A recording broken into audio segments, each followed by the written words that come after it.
Welcome back. Good morning, good evening, good afternoon, whatever time it is while you're listening to this episode. Welcome back to the show. We have a repeat guest, and he might actually win the award for being on this podcast the most of any guest I've ever hosted, possibly because, well, he's awesome, super smart guy, and also because he is so smart and so diverse in his abilities that Ian Mitchell is involved in a number of different companies. So he's a good friend and he is always into something amazing. And today we decided to go back to a topic that probably might have been one of the first topics I spoke to him on this podcast, and that's carbon 60. So before we jump into the episode, a couple of housekeeping things I want to kind of address. Number one, thank you to every one of you for helping this podcast to blow through 3.5 million downloads. That is a big number, and it's all thanks to you. So thank you for that. Secondly, for those of you who've left us reviews, a massive thanks. For those of you who've been meaning to but haven't quite gotten around to it, if you're feeling inspired today, definitely do this if you have a moment. Just leave us a review on whatever platform you're listening to the podcast on. I appreciate it. I love reading them. And of course, more importantly, it just helps more people to find the podcast so that we can impact more lives. And I was recently at a summit in Austin, and I couldn't get over how many people came up to me and were so effusive about the guests we have on and the information that they share and how much the information from this podcast has changed their lives. So I want to thank you guys right back. Last but not least, if you have any questions, if you want to join up for the newsletter, if you want to learn about my membership community where we would get to hang out one on many, me answering live questions from you guys once a week and often with other experts from the podcast, then you'll want to head over to natnidham.com, look for the community tab at the top. Actually, these days we might have a window that just pops up inviting you to check it out. And of course, you can sign up for the newsletter. And we have a peptide specific newsletter where we are now planning content specific to that subject that will come out every single week in that newsletter. Today, we've got Ian Mitchell back in the house, a man who once long ago turned his living room into a mouse lab because science waits for no one. I can assure you that he now has a very official, very large, very cool lab. If his name sounds awfully familiar to you, there's a good reason for that. That's because Ian was recently on the podcast talking about his latest project involving hyperoxygenated water known as inhale hydration. He's also the scientific advisor at Lila Quantum. And basically, and this is, trust me, you guys, this guy's the go-to brainiac for biohackers and longevity geeks everywhere. Today, though, we're talking about C60. The molecule that started as industrial lube and ended up making rats live twice as long. From cellular cleanup to brain performance and wild horse stories, this one is a fun ride. If you want to try out any of the formulas that we talk about, because of course, Ian being Ian, he's not happy just to deliver C60. He's created these incredible formulas for specific applications that we do talk about in the episode. So from neurodegenerative disease to elite sports performance, there's something in here for everybody and everyone in between. If you're super excited now, you just want to go ahead and shop, which I don't suggest you do. I suggest you listen to the episode first.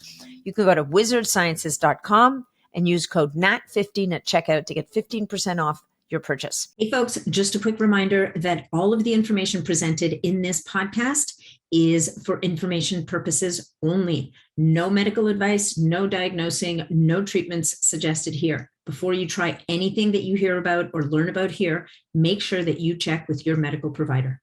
Ian Mitchell, welcome to the podcast. It is just a heck of a pleasure to have you back. I genuinely love seeing you every time I get to see you. So happy to do it. Yeah.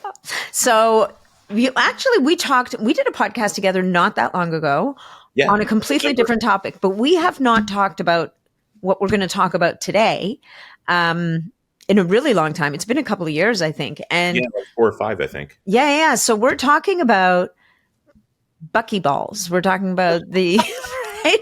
We're talking about this really interesting compound called C60. And do you want to go into a little, because I feel like that's the first thing I ever heard the first time I ever heard about Ian Mitchell was talking about C60. And this is going back a while. Oh yeah, probably over a decade. Yeah. I've been working on it. Well, actually now it's been like 13-ish years, I think. So yeah, quite a while. But yeah, so basically the kind of the gig with C60 is it's an allotrope of carbon, which just means it's another form. So you've got, graphene, diamonds, graphite, fullerenes. So it's just carbon atoms that are clustered together in a different way. In the case of C60, it's a truncated icosahedron, also known as a soccer ball. Yeah. So much easier to imagine, folks. Yeah, actually, when it was discovered, the three guys, one of the guys I actually knew pretty well before he passed away, and it's a super cool guy, Bob Curl. He was a professor at Rice in Houston, and when they actually discovered the molecule, they got the mass, the atomic mass, which was 720. And they brought it to one of the guys in the department and said, "We don't know what shape this is." And he came back and said, "It's a soccer ball." So, yeah, and that's exactly what it is. But it's interesting because it has all of these really bizarre properties, and that's actually what got me into looking at it. Period. Dot was the benefits. I saw this study that came out of Paris from a fellow named Fathi Musa, and it was super bizarre. It was one of those studies when you read it, you go, "Nah, I don't think so." That seems. Is that the rat study? That was the rat study. Yeah. And it was, those guys got a 90% extension in the lifespan of their whole cohort of rats. And they used Worcester rats. So they should have lived like 2.5 years, and they lived up to almost 5 years. And it was super bizarre. And wasn't that a study they were doing to find out? Because wasn't it initially an industrial lubricant? And they were doing this study to, when they put something out into the market these days, you got to find out what's the level of exposure at which half the lab animals will die. Right. It's called. And then the damn animals wouldn't die. Yeah. Well, that was the thing. It was an LD50 study, so lethal dose in 50. So you figure out what will kill 50% of the population. And that's what it started as. And then they got this bizarre result where their animals weren't dying, right? It was actually buffering them. And in fact, it does. It buffers people against chemotoxicity. It buffers against radiation stress. It's super beneficial. So like I take it, and I know that, if you're getting some sort of toxic load, you're renally and hepatically buffered. So your, liver and kidneys don't get the strain. And in fact, if you're trying to knock out a lab animal, it takes about 2.25 times as much carbon tetrachloride to knock them out. Just because they keep metabolizing it and processing it through, and it doesn't hinder them the way that it does with, a normal lab animal that doesn't have that on board. Right. Okay. So you're looking at the study and you're like, this doesn't make sense. I'm not sure I believe you guys. I'm just saying. Yeah. You French people, you're always exaggerating. Sacre bleu. Yeah. It seemed a little bit like, wow, that's kind of fanciful, but nothing I've ever seen extends lifespan like that. So I did. I started doing a deep dive, and I read all the literature on it, and I thought, okay, well, this seems weird for an industrial lubricant. But if you think about it, it's little nanoscopic bearings. So the oil industry still uses it for downhole drilling because it's incredibly lubricous. So you can put it under huge pressure. It'll handle more load than carbon steel by a mile. So, if you pump the stuff in a downhole drilling rig, you can just keep going, and it's perfectly lubricating everything because it's all little nanoscopic ball bearings.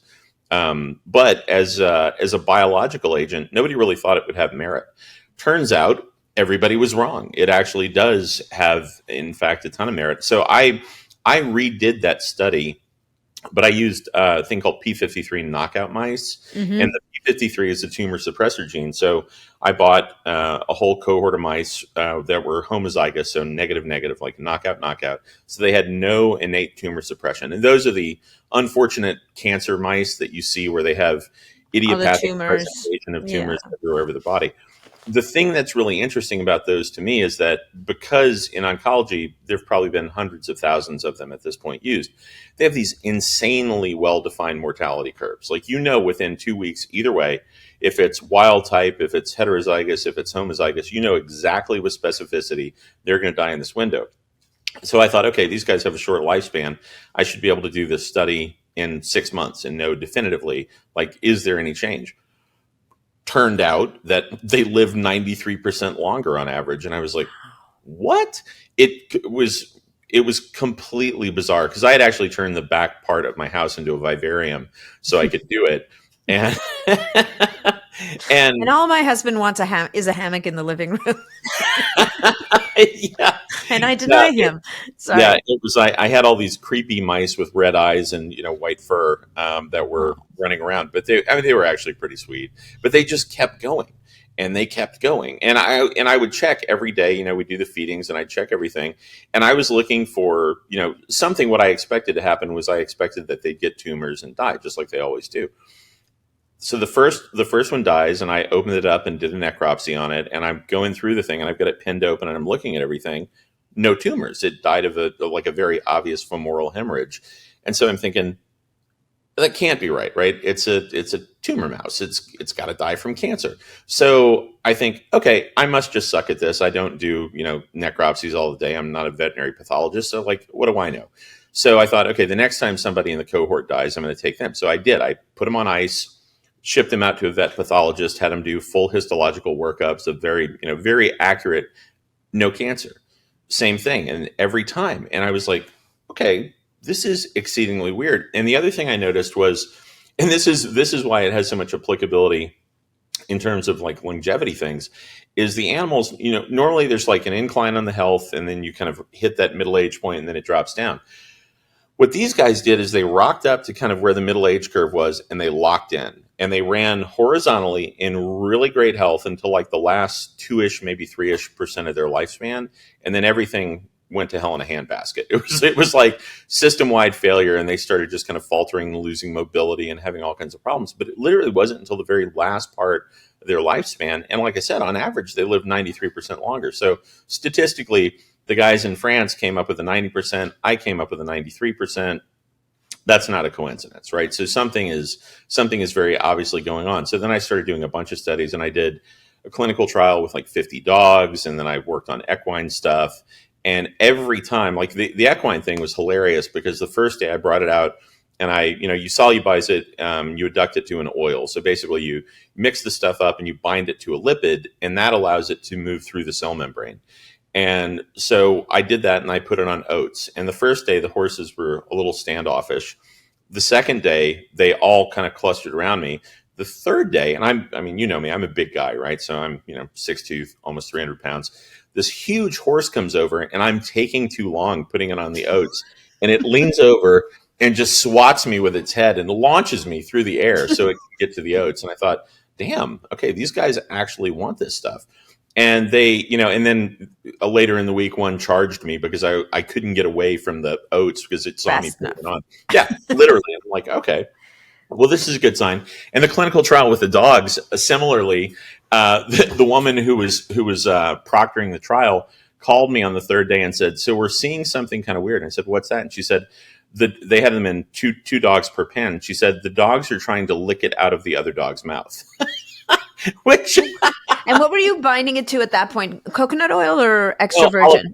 Olive oil. Extra virgin olive oil. Yeah. Which is, so that's kind of the thing that I found is, the body is brilliant. It does its own kind of magic in terms of how it allocates stuff. So what I did is I spent, 6 or 8 months just figuring out lipid binding. What do I bind it to? So if I bind it to olive oil, which is primarily oleic acid, it distributes through a lot of skeletal muscle and organ systems. If I bind it to caprylic acid, which is the C8 fraction of coconut oil, I can get almost all of it to go to the brain. Hits the liver, fractionates into ketone bodies, and pulls in nanoparticles to the brain.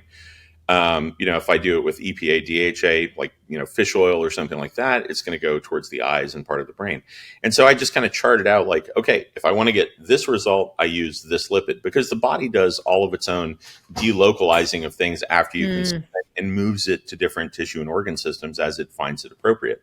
So that was kind of, one of the things that I thought, okay, well, this is great. I don't have to reinvent the wheel. The body's already doing the heavy lifting. I just have to use this as kind of a delivery mechanism based on the lipid profiles to get it to certain regions of the body. And that's what I still do. So the two primary ones that I use are the C8, which is the coconut fraction for caprylic acid. And then I use extra virgin olive oil, and everything's organic. I only use organic stuff. Of course. Yeah. So let's stop before we go any further. And let's talk about, what does it do? Because is it accurate to say that carbon 60 is an antioxidant? It is in some respects, but it can also be pro-oxidative. So Okay. it depends on the condition. So it's both an electron acceptor and donor, depending on the environment. And that was one of the things when I did the clinical trial with the dogs that really threw me, is the first set of blood work I got back. All the animals that were high trended low. All the animals that were low trended high. And I thought, how the hell does that work, right? And it was kind of, it's like a nanoscopic adaptogen, right? Yeah. So it moves things in the direction where there's a deficiency. And I think really after, having spent more than a decade researching it, what's actually happening there is our mitochondria are really driving the bus. And so if you can affect things at the base level and upregulate the mitochondria, the cells start to normalize and they start to function in whatever way they're supposed to. So if they have too much of something, they reduce the level. If they have not enough of something, they increase the level. Again, it's just basically you give the body the tools that it needs and it gets out of the way. Mm-hmm. And, or rather we get out of the way and it just does its own thing. Yeah, I'm and a big fan of that. it works. Actually, I mean, there is no amount of computation that we're going to be able to use, even if you just look inside a cell, right? One single cell.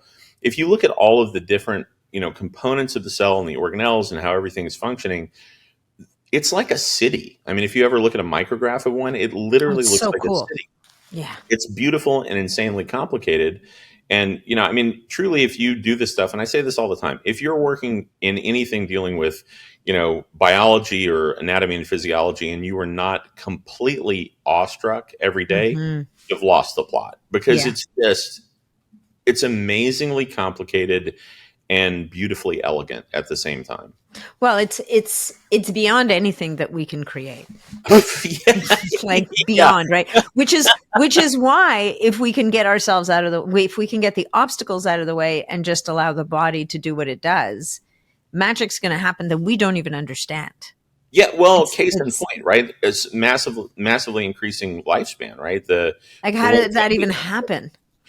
Well, that's the thing. So, I mean, truly, do we know? Not really. I mean, I can take some educated guesses because I've done cytokine panels and blood work and all that kind of stuff, and looked at things, while the animals are alive, after the animals are dead, looked at the effects in people. Like I have one fellow who's an athlete, who's turning 40 this year. And I think I may have sent you this video because it cracks me up. He takes one of the serums that's based in oleic acid, and he also takes the one in C8 too. So it's the Olympics and the neural serum. And he was an Olympian back in the day, like 15, 20 years ago. But he's turning 40, and so he just sent me a video of his running times. And so You every told me year, about this. yeah, every year at the NFL Combine, they have this thing where they do a 40-yard dash and see who's the fastest person. Last year, a new record was set. It was 4.21 seconds, was the fastest time ever. And it got a lot of press. But this fellow, Blaine, just crushed it. He did a 4.15, and it's all tracked and on video, with the gauges and everything, so they know exactly when you cross the lines. And he took 0.2 of a second off of his fastest running time of his entire life. But he's doing it as he's turning 40. And so he's Wow. outpacing the best competitive athletes when he's turning 40. And it's not random, right? If you upregulate cell function and you help detoxify the system, that's, carbon by its very nature. If, somebody goes to a hospital for too much toxic load or Hey, alcohol get poisoning, charcoal. Yeah. yeah, exactly, right. Activated charcoal. So activated charcoal, when you heat that stuff up and you puff it out, whether you do it, with high temperature gas or electric, pressure on it and kind of get it to pop. Basically, what you're doing is you're puffing it up so that you have more binding area. Well, this is actually even more maximally volumized, right? It's spread out into this sphere of 60 carbon atoms. So it's incredibly good for detoxification. It's almost like inline dialysis, right? You're just like, it's on your system, stripping out toxins at a nanoscopic level. And so I'm just going to be the kid in the room who doesn't know anything about this, and I am the kid in the room who doesn't know anything about this. But so how does it know to strip out the toxins and not, let's say, things that I need? Usually because of the charge. There's an ionic charge and it will bind to it. And so in a normal state, it's working as an antioxidant. So there are some conditions where you can get it to be pro-oxidative, but you kind of want to avoid those if you can. Really, what we found in cell culture in the lab was there was an upregulation of ATP on the low end, and this was just with the pure olive oil before I started adding to it to try and expand the effect. Yeah, which we're going to talk about. Yeah, at the low end, it was 18.3. At the high end, it was like 58.3. So there was a pretty big delta there, but that was how much more ATP was coming out of the cell the moment you put these compounds on there. And so, the electron transport chain, it's got the different complexes on it. And if some of the complexes aren't optimized, you can end up with a buildup of electrons that can damage you, or you can end up with a deficit of electrons, which can also damage you. So if you have something that can either accept or donate, then it's effectively self-regulating inside the mitochondrial, function in the electron transport chain. And that's really what you want, is you want something to go in. Because if you use something like vitamin C, which is great, and Linus Pauling would probably shoot me if I said anything other than that. But you want to take that, but that's very much an antioxidant until you hit that, say, 10 gram-ish threshold where it becomes a pro-oxidative effect. Right. But it works with impunity, and it just kind of goes in and does its thing, and it's not very selective. So if you can do something that's selective, personally, I think you're way better off. Like molecular hydrogen is selective. Yeah. Carbon 60 is selective. Methylene blue is selective. There are use cases that can be made for those things being, in my opinion, more effective, because we don't have the capacity to drill down and say, I should nudge it this way and nudge it this way and nudge it this way in real time. But if you just let the compounds do what they do, your body will balance them. That's wild. So for Blaine, the athlete who ran faster than he's ever run before at the ripe old age of 40. So obviously he's doing all the things. He is doing all the things. Right. So, I mean, to be clear, he's not just chugging bottles of C60. No. The guy is a specimen. I mean, he's a talented guy. But still, I mean, you have these phenoms, right? Like, who's the other guy? The hockey player, Ovechkin, right now. Yeah. Just transcended Gretzky's records, and he's 40. Yeah, it does happen. And I think now that people are starting to look at systems biology more and go, okay, I've got an obvious deficit here. Everybody that hits this age is going to have a deficit here. How do you effectively buffer against those things? I think that's actually kind of the big benefit to biohacking, is people are actually looking with a higher degree of granularity to say, what the hell is going on? Why did this happen? And more importantly, how do I fix it? Right? What can I do about it? Yeah. What can I do to put the ball back in my court so that I can actually do something, as opposed to just going, well, everybody ages, too bad. I mean, which really heretofore, that's kind of been the way it goes. It's like, oh, well, it's an issue with aging. Sorry, there's nothing you can do. Well, I think most people have heard that from their doctors, right? A lot of people, unfortunately, you heard, yeah, that's part of aging. Sorry to hear that. It's a natural decline. Or your blood sugar's going, that's what happens over time. And so your arm is wet. We must amputate. Okay. Unfortunately, that really is. I mean, I see that kind of stuff all the time where people just go, actually, and I know you know this, my dad, late stage congestive heart failure, his doctors put him on this ridiculous thing called milrinone, which is a photodiesterase 4 inhibitor. It's supposed to increase contractile function in the heart. And they put him on a pump, and they put a PICC line directly into the vena cava in the top of his heart. The stuff is so acidic, you can't put it anywhere unless you get dilution. So it goes into the top of the heart. And they said, you're going to have this until you die, right? There's no way to get past this, which I was not willing to accept. And so, as of 2-ish weeks ago, he got it taken out. And they had never taken one out of a person before. So he is now off of the stuff.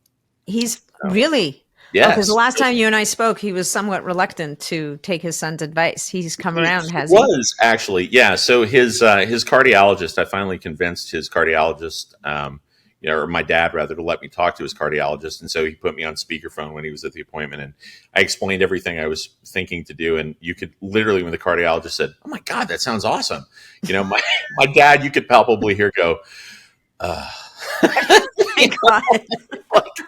Damn it, the kid was right. you know?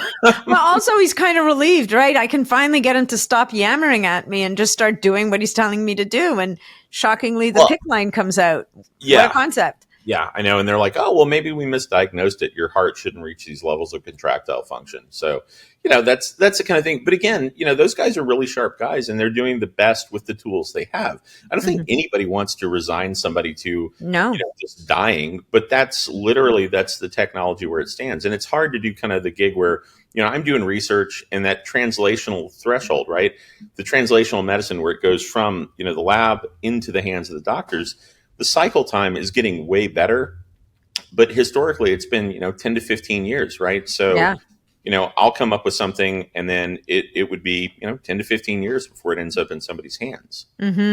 So, okay. So when I first heard you, the very first time I heard you on a podcast, and I think it may have been back in the day, either maybe Ben's podcast. Yeah, it was probably Ben or Bulletproof or something. Yeah. So you were just working with C60, but fast forward a decade plus later, and the serums that you have on the market now are C60. And so the first thing I think was, figuring out what you were just talking about earlier, where if you use the olive oil as the carrier for the C60, it's going to have an affinity for different tissues in the body than if you use C8, which is going to have a natural affinity for the brain. Right. And now I'm sure I can imagine the wheels turning in Ian's head going, well, so if it's going to go to those places, what else do I want to get there that might make a difference? Yeah. Well, that was one of the big things is kind of an aha moment for me was I was running a thing in the lab called a Western blot analysis where you look at denaturation of proteins and you try and figure out, okay, like at what temperature and at what level of acidity, kind of where the pH varies, when do these things break? And I was able to keep all the way up to ADC, which is very hot, and a very, very highly acidic pH, like 5 or 3.5, somewhere in that range. I was able to buffer the proteins so that they didn't get broken down, and the C60 as a carrier mechanism kept everything buffered. So I knew like, aha, I can deliver this stuff where I want it to go without having degradation. So then I started thinking, okay, well, if I can just with the C60, if I can get an uptick of like 58.3% in the ATP output, what happens if I put in nicotinamide mononucleotide? What happens if I put in astaxanthin and CoQ10 and PQQ? And I start buffering the configuration because one of the things I found was there's a threshold where you start to overload the mitochondria. So, you don't want to, because literally if you potentiate too much electron flow across the mitochondrial membrane, it will pop like a popcorn. Oh, that's no good. Okay. Yeah. And that is, technically speaking, bad. So we need mitochondria. So yeah, we do. We don't want them to blow up. So one of the things I started doing was putting in PQQ and CoQ10 so I could modulate the transport chain a little bit across certain complexes, but then I could increase mitochondrial density, right? So PQQ upregulates mitochondrial biogenesis. So you start cranking out more mitochondria. So if you eliminate one and replace it with 1.2 to 1.3, doesn't sound like much, but when you're talking about trillions of mitochondria systemically, that little swing is a huge, huge uptick. Yeah. And so it kind of balances how much energy output you can safely do routinely over time, right? Because if you've got a 4-cylinder car and you're trying to crank out 800 horsepower, you might be able to pull it off for like 2-3 minutes, but then you're going to blow your motor. Yeah. If you are running like, some super Mercedes with a 12-cylinder motor, you can crank out 800 horsepower all day long like you're standing still. And so that was kind of my thought process was, okay, I need to fundamentally retool the system so that it can actually handle all of this extra load. So then, you knock down oxidative stress, you upregulate energy production, and you increase the amount of components that are actually processing all that. And you fundamentally end up with a better organism on the other side. So you're capable of doing things that you would not be capable of doing previously. That's amazing. So when we're talking about, people listening to this podcast, people are going to be dealing with different issues, right? One person might be dealing with fatigue. Another person like chronic kind of fatigue. And not that we're going to solve we're not diagnosing or treating any diseases here, but let's say somebody is metabolically not particularly well balanced. So their blood pressure is not where it needs to be. Their blood sugar is kind of wonky. The systems are starting to fail. Or another person might be, they suffer from brain fog, Right. right? And so what, like, you have all these different formulas, and so there's the Neural RX, there's the Olympic RX. I like using them together personally because Yeah. I like my muscles to communicate with my brain. Because we know that as we age, there's less communication, and so we don't recruit muscle fibers as efficiently. But is there a world where by using C60 we can start to see attenuation and some kind of normalization? Because again, like you're talking about here, what you're doing is you're going at this at a very, as far upstream as you possibly can. We're re-energizing the mitochondria. Once the mitochondria have energy, all kinds of wonderful things can start happening again in the body. So maybe can we talk a little bit about some of what you've seen or what you've studied in some of these areas that are maybe stuff that people are dealing with that are listening to the podcast? Probably the most broad stroke thing, because this was something I looked at early on, like over a decade ago, was tons of work on cytokines, looking at inflammatory response. And one of the single biggest things that was kind of a shocker to me were things that were autoimmune, right? That were like Hashimoto's thyroiditis, rheumatoid arthritis, lupus, things like that. And the more I got into it, the more I realized, okay, this isn't actually, autoimmunity is a bit of a misnomer. And the reason I say that is your mitochondria are, kind of the origin story for mitochondria is that it was an ancient bacteria. Yeah. Okay, so now we have this symbiotic relationship where we've taken in this ancient bacterial organelle, put it inside our cells. We have our own DNA. Interestingly enough, it has its own DNA. And what happens is it holds that DNA in position by the inner and outer membranes of the mitochondria having a certain charge. So you can almost think of it like an electric dog fence keeping the dog inside the yard when it's properly charged. What happens as you age is you'll get, some sort of an insult, whether it's a chemical insult, toxic loading from like glyphosate or something like that. All of those little things trigger, chemokine responses where there's some sort of a ding, and then your inflammatory markers, your cytokines start ramping up, and it dips the voltage, the gating potential around the mitochondria. And so the mitochondria has its own bacterial DNA. So there are 16,569 different genes of bacterial origin. And when you downregulate that potential, they start to spill out. And so your body does what it's supposed to do. It attacks it, right? Because there's a bacterial incursion. So your immune system responds. The issue there is when it responds, it triggers a cascade because it downregulates proximate mitochondria, proximate cells. And so you end up with more inflammation in a local environment, which sets up this really negative feedback loop. And so everything just dysregulates, and it's a cascade effect.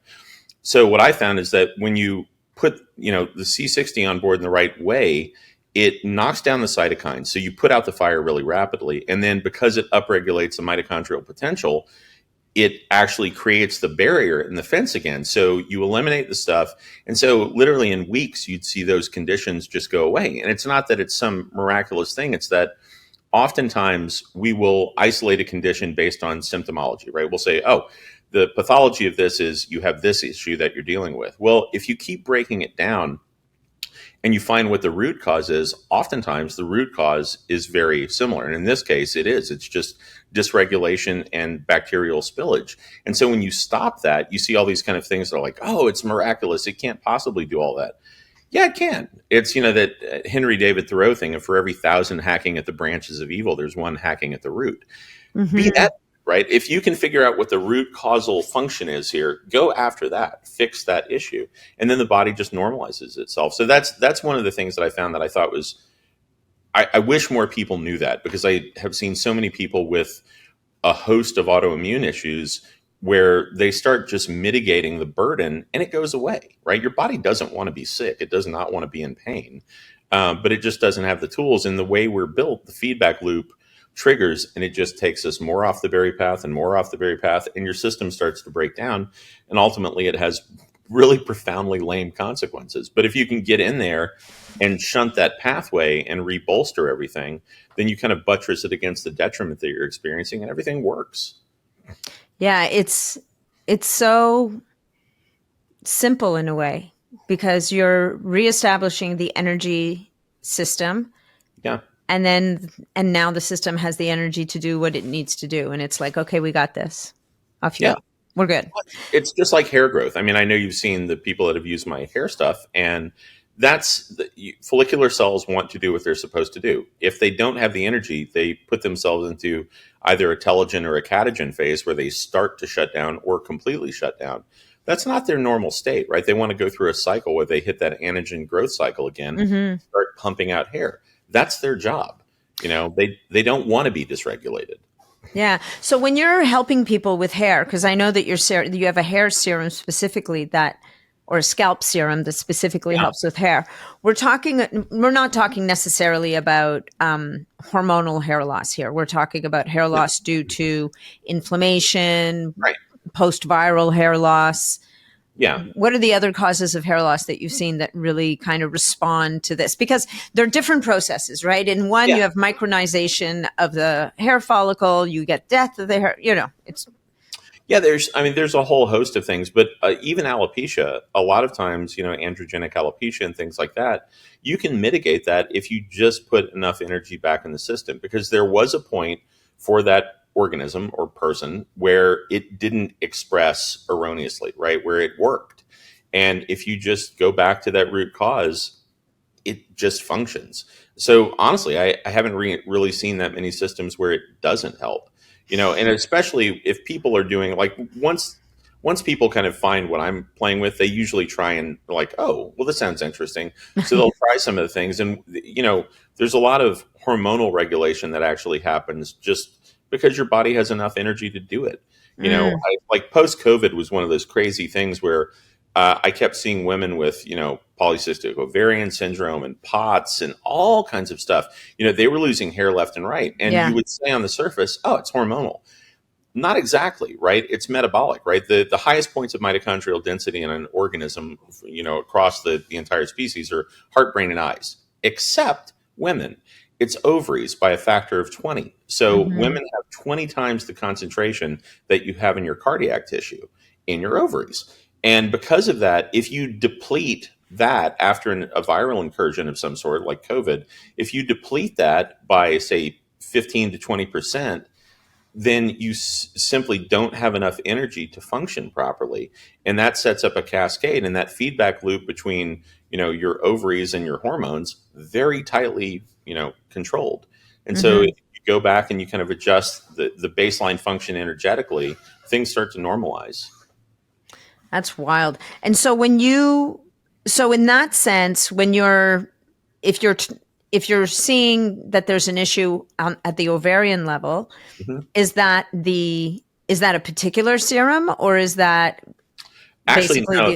That could be what I've found. So is it just C60 on its own kind of thing? Yeah, it really is. So it doesn't work as well if you're doing something like with caprylic acid, where it's going to migrate with the brain. Yeah. But some of the longer chain fatty acids, like oleic acid, works. Black seed oil works. Both of those work really well. With C60. With C60. Now, I don't actually have a black seed oil product. We actually do manufacturing and white labeling for a lot of other companies, and we make some. But I've seen that work, and I've also seen it work really well with olive oil. Those are both just long chain fatty acids, and they do their job. That's amazing.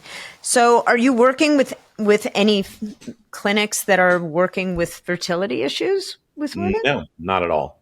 Because that's interesting. I mean, it only brings it to mind because you're not. Are you laughing? Are you joking? Or are you? The only reason I'm laughing is my workload, and I right, because there's only one of you. I know, and even as it is, you're sleeping 2 hours a night. Yeah, and I would love to do that, and There's a guy I'm going to introduce you to. Yeah, I don't recommend that. He can do it. Do that. I would love to do that because I see that there's a need for it. But the things where I'm really kind of focusing, so I've been looking at, cancer and Alzheimer's and a couple of other things. And, on the cancer front, I know you know this, and it's still up in the air. I'm up for being the director of the National Cancer Institute right now, which is awesome. Yeah. And it's because of, the results that I've been able to get in, particularly the oncology space. And there's only so much time in a day. And those are the things where I feel like if I do it right, I will move the needle. I will help. 100%. And you have moved the needle for people. Yeah, for quite a few people, yeah, and in really luckily and happily very profound ways. But that's the goal, right? Is to just keep doing that. I mean, I'm kind of like a kid in a candy store because this Hmm. is I love it. I genuinely like it. Makes me excited because I get to do things where it's helping, and a lot of the stuff I'm working on is really kind of super seemingly out there right now, but very cutting edge. Like I've got the entire, you would say stem cell stuff that I've been working on, but it's not actually stem cells.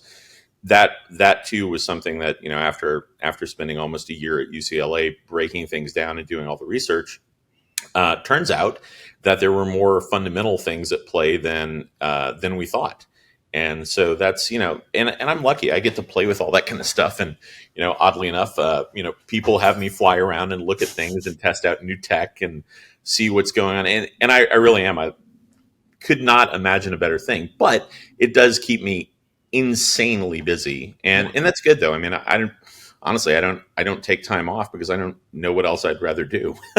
Like if I in theory had a day off, I'd be at the lab cranking out Same. some weird thing that I have a question about. So Yeah. No, I know that. I kind of figured that out over time.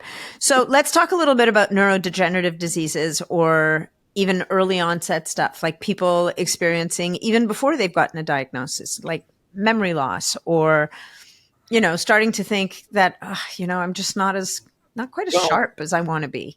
yeah, that's one of those things. So the neural serum, the intent with the neural serum was specifically for people with really heavy neurodegenerative disease, Alzheimer's, dementia, things like that. Because what I found is that it's not actually like Alzheimer's, let's say. It's not actually a disease. It's a protective mechanism. Hmm. And your body has all of these systemic things that it does to protect itself. Like around your midsection, you have this very lacy thin band called your omentum. It's OEMENTUM. And the purpose of the omentum is to regulate your pH, only in that. It's not its direct purpose, but your body will sequester things that are going to skew your pH, because if your pH varies much, it will kill you. And so it sequesters things in little fat packets and tucks them away around your midsection, which is unfortunately why almost everybody in the Western world has a big poofy midsection, is Yeah. because we eat things that are so carbohydrate laden that it's going to skew our pH. So we sequester it and it gets stuck in visceral adipose tissue in that whole region.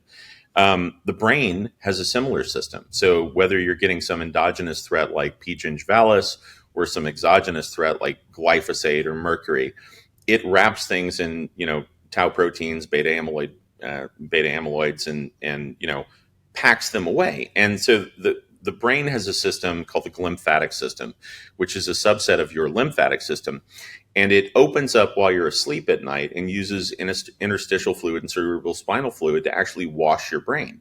Well, as you get older, you literally lose contractile function, right? You become weaker and you have less energy. And so that starts to go. So it's the analogy I always use is it's like you're trying to wash away rocks that have been clustered together into big boulders over time with a Mm-hmm. garden hose that has a kink in it. And so the neural serum, what I actually did was I isolated what I thought would be all of the different components that you would have to address, and then put that systemically together in aggregate. So I'd have one thing that would address all those different components. And so basically, you unkink the garden hose by upregulating mitochondrial potential, so you have more pressure in the glymphatic system, so you actually can purge more. Then you put proteolytic enzymes in there that are small enough that they'll actually pass the blood-brain barrier. And there's some really great research from Japan years ago that I looked at, which is where I, kind of took that little piece from. And what that does is when the proteolytic enzymes go in, they break everything down into components that are small enough that your body can actually process it when you do that glymphatic wash at night.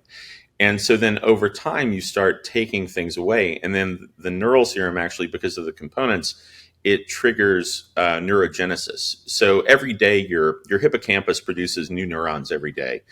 But neurons are insanely resource consumptive, right? So your Mm-hmm. brain accounts for 2% of your mass, and it takes in 20 to 25% of all of your oxygen, right? So Yeah. super resource consumptive.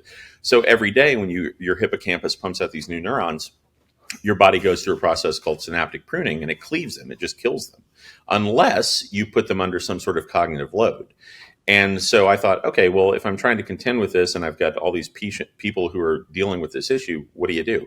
Well, if you can stimulate a faster rate of biogenesis, so they're pumping out more neurons at a faster rate, then you have a better shot of putting them under load and getting them to cement in place. Because that's actually the way that you keep them from being killed off, is you have to put them under a new, like a novel So you have to cognitive use load. them, basically Yeah, use your brain. that's it. But you have to use them in a different way, because your brain myelinates pathways across certain, fields, and it gets stronger in one particular pathway, right? So you have more myelination along a certain pathway the more you use it. So the trick here is, if you don't want the synaptic pruning, you have to come up with all these new and different and weird ways to stimulate your brain that are different. So I've done juggling and different languages and different instruments, all kinds of stuff to push it so that I can get those new neurons to cement in place. And the other thing is, in the axonal span on the new neurons that are produced when you're using that serum are larger. So the morphology is different. So you end up with a 2 to 3 times longer span. So I always joke that it's like an old school operator with a patch cord, plugging it in one spot and plugging the cord in another. So if there's an area of occlusion, that will bypass it, so you can get the signal around. Yeah. And so when you put all those things together in aggregate, it just forms a system where you have more power, because we've done, QEEGs and looked at the evoked neural potential, and you can more than double your evoked neural potential. And literally, I've been on, I know, Drew Pearson. I was at Drew's clinic, and we were doing, QEEGs, 21 channel QEEGs, looking at it. And literally the moment it kicks in, it was at about 20 minutes after ingestion, everything skews up, and it just keeps going. And you have so much more evoked neural potential that your brain is literally capable of firing more than twice as much as it normally would. So you turn the lights back on. So with people with deficits, it's going to turn the lights back on. What about people who don't have a deficit? What about someone? It's a really good nootropic. It is, huh? Yeah, and that's so you know me. I've done all sorts of things to kind of buffer my capacity, because that's really my gig, is to try and use my brain in new and different ways. So, I have the oxygen water so I can provide more fuel to it. I have this so I can get higher neuronal density and have better firing capacity. I mean, it's all those things, right? And when you put them together in a whole system, you end up with, hopefully, kind of a better version of yourself. Yeah, no, I love the Neural RX, although I do tend to take it in first thing in the morning with my Olympic when I'm on my way to the gym. I feel like some days now what I want to do is take it at the beginning of the day, before I start working, and not use it all up at the gym.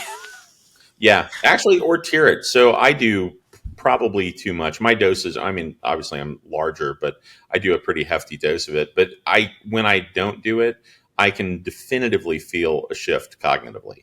And it's easy math, right? If you have less evoked neural potential, you just don't have the same juice that you have if you do have that as a resource.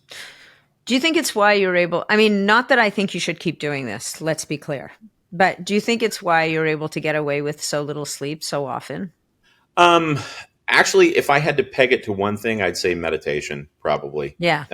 I think that. I'm glad you said that, actually. Yeah. Definitely helps. But I think really the bigger thing is the meditation. I think, like, if people asked me, like, what is the one thing that you would do to change someone's health and longevity, it would be meditate. I think it's just kind of the second thing in line would probably be some sort of, carbon 60, whether it's myself or one of the other groups. I'm obviously partial because I've put a lot of thought into how exactly to elicit certain responses biologically. So I think that I'm doing a reasonably good job with that. But there are other places that you could go to get just kind of the baseline function. Of course, they're, in my opinion, too expensive, but it's true. I've actually made a point of trying to keep the cost of everything on a downward trend as opposed to upward trend. Yeah. So. Are there people that shouldn't use carbon 60, do you think? Yeah, I do. And it's not so much because of the C60 itself, but sometimes when people have, end organ failure kind of things, or they're impinged, like their liver is having a problem or their gallbladder, or their kidneys. Sometimes it's mostly processing of lipids, right? If people are having a really hard time, a lot of times when I'll advise, doctors who are working on cancer patients, there are a lot of times when you have to put people on betaine hydrochloride, ox bile extract, things like that to actually aid with digestive processes so they can handle the increased lipid load. Yeah, I find that with my dog. I have Yeah. a dog who's very sensitive to oil, and every time I put her on some kind of an oil supplement, it works. And then I go out of town, I leave her at somebody's house, and they're rolling up the rugs. Yeah, that is an unfortunate consequence of that. Yeah, I mean, but again, those things I use it more in a medicinal sort of way than just kind of a everyday sort of approach. I mean, if I'm going to recommend something to somebody, typically I do it for a purpose. I mean, I use like my Evolve, which is just pure C60 and olive oil. Great as a baseline. Like if I had one thing, that's probably what I would tell people to do. The Olympic is for performance, right? And it really does work. You get better skeletal muscle recruitment. And I've had last year or the year before at the CrossFit Games, of the 13 possible first place finishers, 9 were taking that serum. And it did. I mean, it fundamentally changed like the entire team that won first place. If you go back and look at their scores, knowing what they were actually doing, they're kind of clustered tightly in terms of their performance metrics.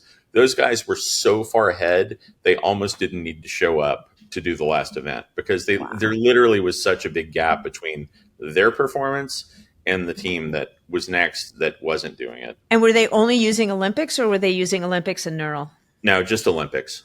So some of the people were taking both, but I think on the team, I actually sent them both, but I think they were using it just for machismo performance effects. So I think one of the other things that's worth mentioning now that we're onto products and is that one of the many cool things about the product is that you can, if you read the bottle and you look at what the ingredients are and whatever formula you're using, it can help to knock out some of your other supplements.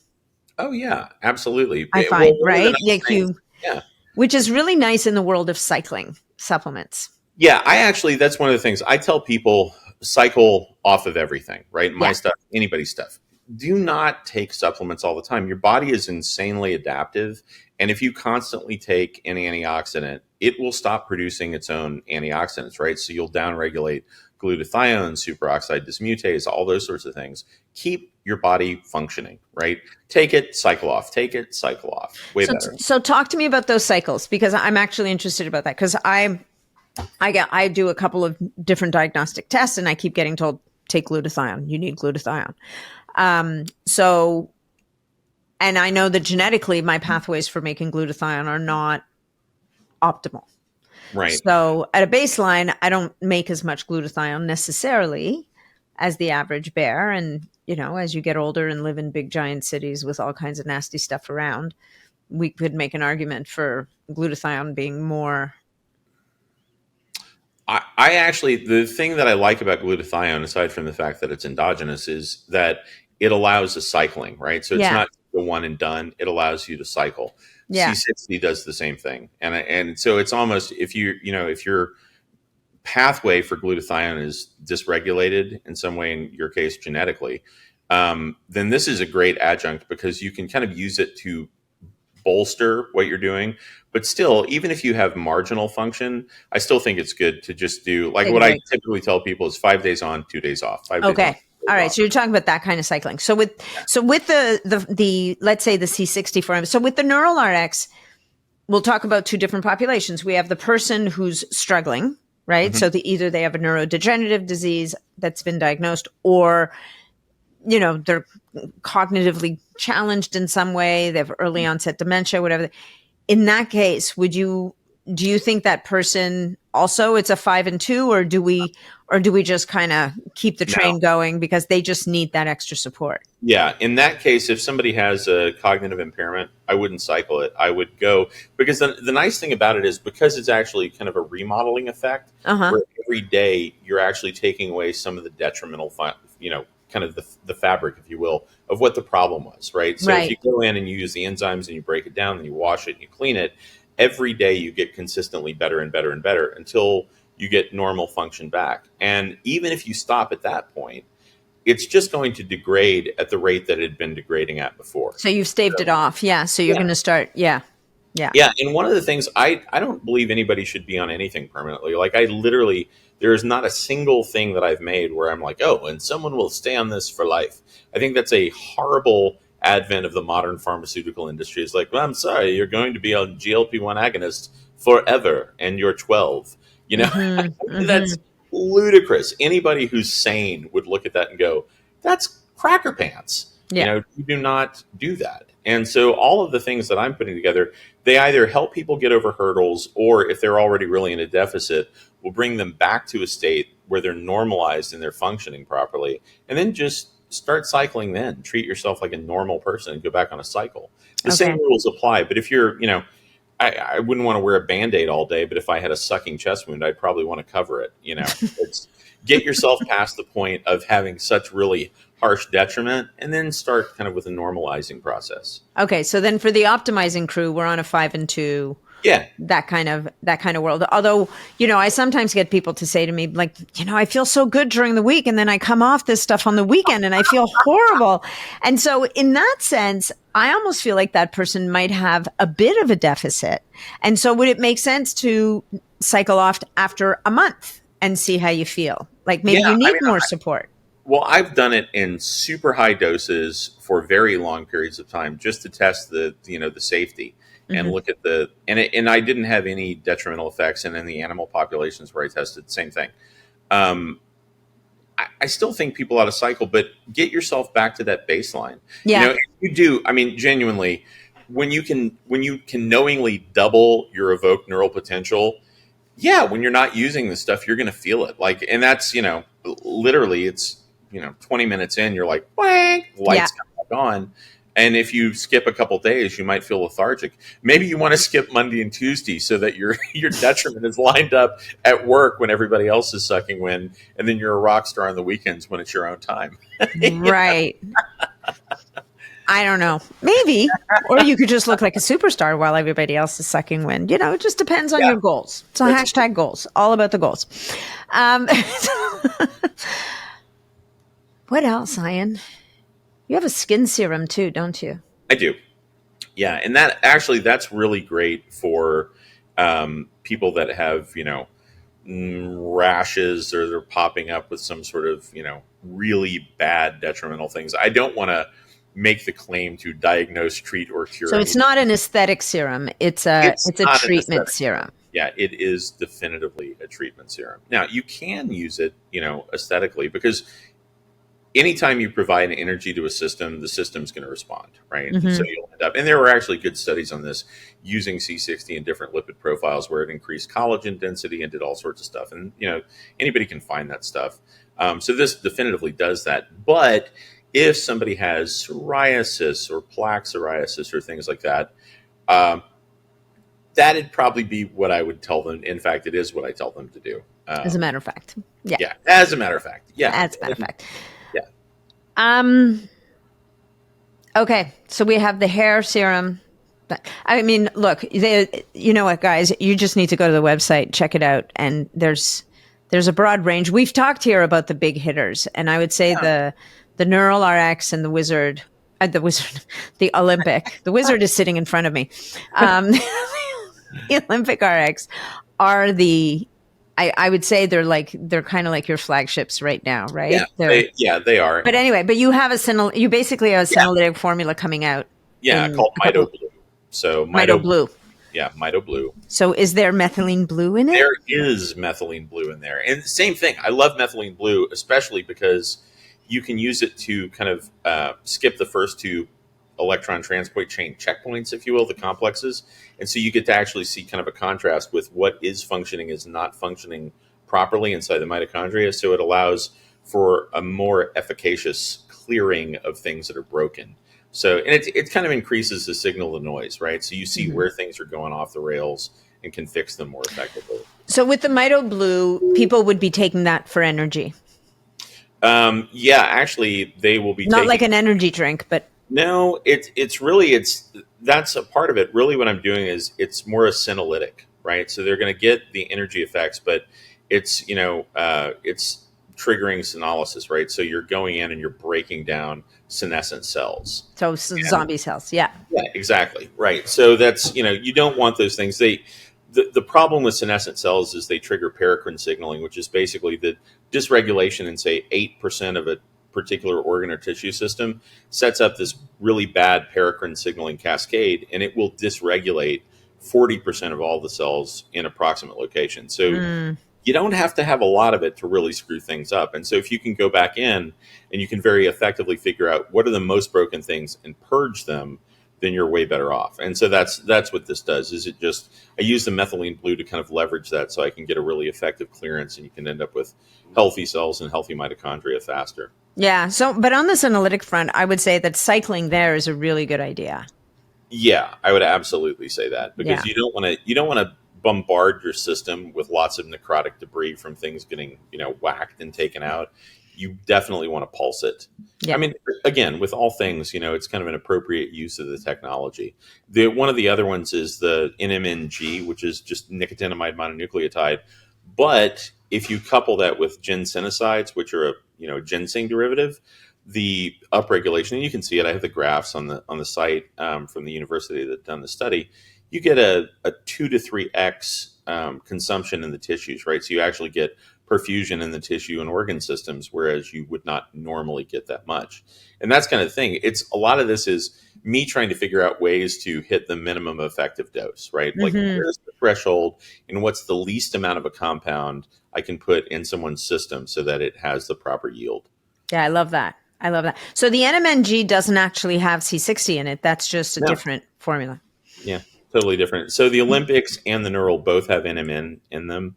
But the NMNG by itself is kind of a standalone. One of the things that's actually really cool about that, and I've noticed this across a ton of people, is if you're taking the Olympics and the NMNG, your natural testosterone goes up pretty profoundly. Like 300 to 400 points. So in men and women, or just men? In just men. Thank you. Yeah. I'm like, well, that just knocked out half the population right there. Yeah. Well, I mean, for me, that's actually something I'm a big fan of. It's kind of good. And it's a good thing for you. Yeah, definitely. My voice might change. And then people wouldn't know whose podcast they're listening to anymore. Longevity. Yeah. Probably don't want that. No, I don't want that. All right. Okay. Well, Ian. Nat. What are the three most underrated benefits of C60? Ooh. This is quick fire. So, okay, I'm going to say systemic detoxification. That's a biggie, because you just want things to be, not damaging you. Mitochondrial upregulation, and I don't know that that's really kind of a hidden thing, but it's definitely one of the big bennies. Well, 3 things people should know. Yeah. Yeah, I'd say one, that you can detoxify the system really well and take off a lot of toxic loading. 2, that if you use it properly, it will deliver the components where they need to go without being broken down. So using it as a very solid mechanism for delivery. That's one of the reasons I don't have to use as much of certain compounds, is because I know it's not getting damaged by digestion. So that's a really good benefit. So allowing proper delivery of the different nutrients. And then 3, I think really just the incredible uptick in energy production, because it's systemically across the board. And I've seen this on a host of different medical things. If you can just increase the energy in a system, the system will normalize, right? Like the problem with cancer cells is cancer happens when you get a very low energetic threshold. Your cells should normally function at like -70 to -90 millielectron volts. And if you drop that potential and you're like in the -20 to -45 range, you get cancer and things like that crop up. And if you can bump that back up, which is sadly the opposite of how chemotherapeutics work. But if you can bump the energetics in the cells up, then the cells function, and they don't want to be cancerous, and they don't tend towards having aberrant replications. They tend towards being healthy. Nice. So yeah, Love that's it. Energy. Energy. All right. And it's all about energy. And so, well, if I ask you this quick fire question, you've already kind of answered it. So, but I'm going to let you whip off those answers once again. Is, it's crazy for me to be asking you this again, but why should people be taking C60 for longevity and health span? I think you just said it. Because it works. Because it works. Because it works. Because you're bringing energy to the system. Yeah. Yeah, and your body knows what it needs more than anybody is going to be able to tell you. So you just give it all of the resources and, take your hands off and let it do what it's supposed to do. Great. So the last question I have for you is, what are the look. Favorite color? Purple. No. We know Wizard Science makes it's a clean product. It's all the things you want without any of the things you don't want. If for some crazy reason somebody wanted to buy C60 from somewhere else, what are the questions they should be asking? What are the things, what can go wrong with C60? So one of the things that you see a lot of times is people talking about solvent-free extraction of C60. Mm-hmm. One of the processes uses very, very intense polar solvents to extract it. Everything I use is all solvent-free extraction. That's a good one. Make sure that it's solvent-free. And then one of the things that a lot of people talk about that I disagree with, just because of it sounds great for PR, is the 99.99999. If it sounds like something that you're going to be sold on late night TV, you don't really need to worry about that, because 99.9 is great. 99.99 great. Is it absolutely necessary? No, not in the degree, because people think oh, I'm getting all these damaged components. No, you're actually just getting different fullerenic structures, right? So right. There's a host of other fullerenes, and they're all just carbon fractions. They're not going in. It's not like you're sucking down nanotubes and it's going to kill you. You're just going in and you have other fullerenic clusters. So you're fine. You don't need to pay the crazy prices to get the super sublimated 99.99999. Sounds great for marketing, but biologically speaking, it's not necessary. And there are some good companies. There's SES Research is a a solid company. I know the guys over there. I've literally worked with them for probably over a decade. Yeah, there's some good groups out there. So I love it. Yeah, not just me beating the drum. There's actually a lot of us trying to get the word out. Yeah, and I think it's a big cause, right? I think it's Carbon 60 has been around for a while. I feel like it's finally starting to get its day, kind of thing. I hope so, because it really is beneficial, and I still think that probably only less than a single percentile of the population knows this exists. If it's more than 1% of the populace, I would be shocked. And if I could get it in the hands of everybody, I would do it. And it's not, the rationale here for me is that if we lived in a perfect, pristine environment and weren't beleaguered with all sorts of, chemical stresses and electromagnetic stresses all the time, probably not necessary. But, I don't find myself in the middle of a giant field next to a perfect, pristine spring all the time. No, sadly. And those are diminishing with every passing minute. Yeah. And I just, once again, anything we can do to let the system do what it does, and let her rip. All right, Ian, where can people find you? Where can they find your magic stuff? WizardSciences.com is that's the mainstay. And then online, you can, I'd say follow Wizard Sciences online, not me. Mine is Ian Mitchell 1 on Instagram, and I don't really do Facebook, but I do Instagram.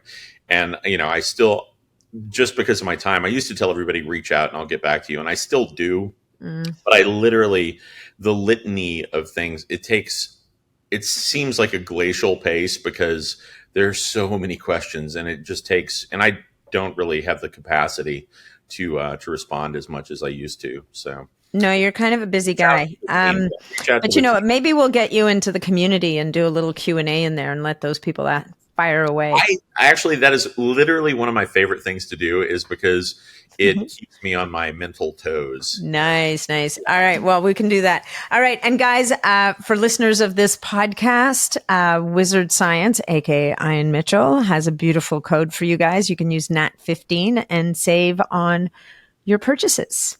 Yes. Enjoy. And I really do. I hope everyone gives it a whirl and finds out the benefits for themselves. And as always, thank you. I really love seeing you, and it was great.